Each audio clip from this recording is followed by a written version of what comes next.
Barbacoa, Spanish for barbecue, is a traditional Mexican method of preparing a tough cut of meat in order to make it delicious for tacos, burritos, and many other dishes. Now, cutting the recipe down to just 4 ingredients and using the Instant Pot, or for that matter, any pressure cooker, we're going to turn this all-day Sunday afternoon recipe into something that you can make any night of the week. So, let's get to it.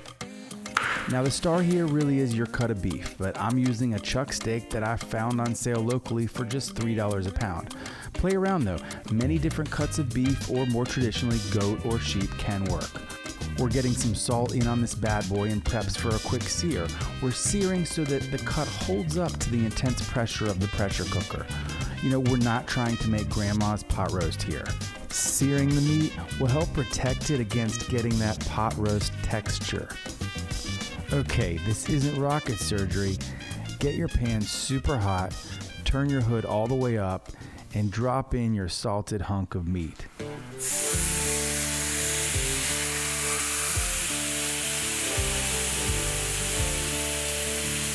I'm using a Matfer Bourget carbon steel pan, but you can easily sub in a Loge cast iron if you don't happen to have a Matfer Bourget. The process that this meat is going through right now is called the Maillard reaction, and is the second French word that I've butchered in the last 10 seconds.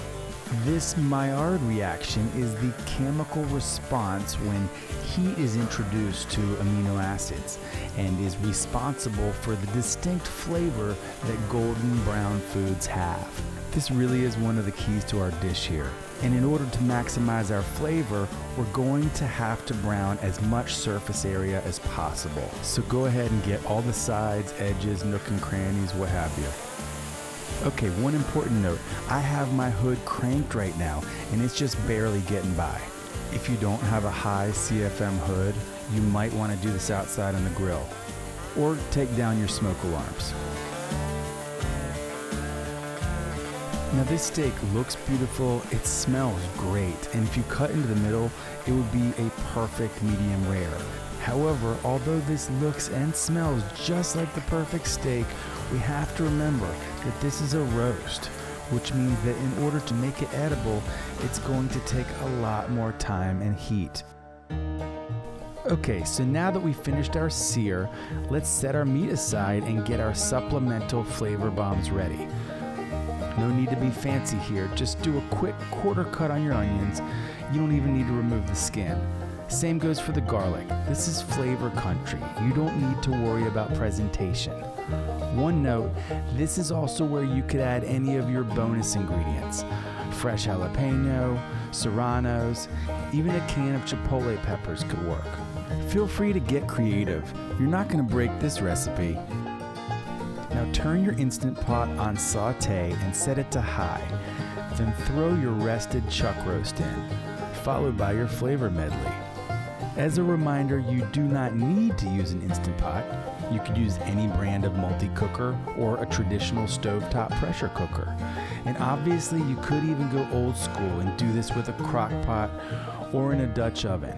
But remember, our mission here is to turn an 8-hour cook into something that can be done on a Tuesday night. So we're going to stick with a pressure cooker. Now things are going to be smelling good and making noises, and that's when you know it's time to douse everything, completely smother it with an entire packet of taco seasoning. Next, let's add some water just below the top level of the onions. After that, it's time to send this thing to bed. Okay, so set the Instant Pot on high pressure for 2 hours. Then just go mow the lawn or something. Okay, so 2 hours later, release the pressure. Take the top off and it'll reveal that something completely magical has happened. Your once overbearing and tough cut of meat has now rendered down to beautifully tender apple-sized nuggets. Use your tongs to gently grab pieces of your now tender chuck steak, taking care to not let the pieces break apart too much. Now, set aside your braising liquid, but keep it close by. You may want to drizzle some over the top of your meat if it seems a little bit too dry. Okay, our meat is still steaming hot, and because our seasoning is, for the most part, fat soluble, now is the perfect time to introduce this extra layer of flavor to the dish. When the spice blend touches the hot fat, it will release a beautiful aromatic bouquet that might otherwise be muted. As a reminder, most taco seasoning packets will work just fine, but my personal preference would be a homemade version made out of ancho chilies. But that's another recipe for another time. Now, a close second place that we are using today is this packet from TJ's. I like it because it's all spice with absolutely no fillers. Ain't nobody got time for maltodextrin? I don't even know what it is. Okay, now you're gonna get to a point where most of your beef will be lathered with a nice seasoning slurry. And it's okay if the coating as well as the beef is slightly irregular. It's actually nice when it's not homogeneous.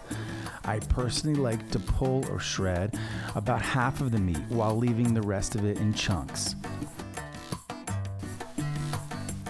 And that's really it. I mean, we've turned an entire day of fare into basically 2 hours. Now, you can take this beautiful beef and use it for tacos, burritos, quesadillas, or just garnish it with a little onion and maybe some salsa and eat it all by itself. Side note, it also preserves extremely well. Just vacuum seal and then freeze, easily up to a year. But today, let's make some street tacos.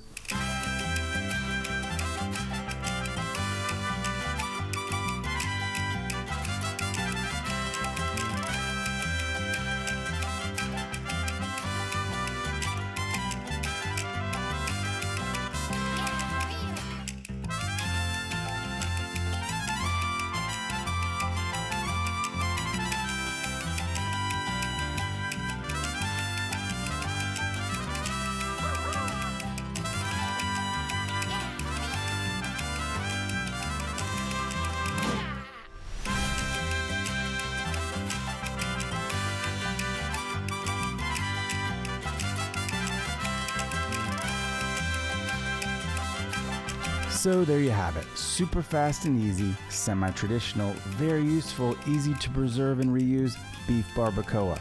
To recap, here are a few tips. Use this technique for different types of roasts. Whatever you can find that is in season or on sale should work. Sear before the pressure cook. This helps add some texture and protect the meat from turning into pot roast. Season the meat while it's still warm so that the fat-soluble blend really opens up. So there you go. Now there's no excuse for not having a fiesta, especially if it's on a Tuesday night.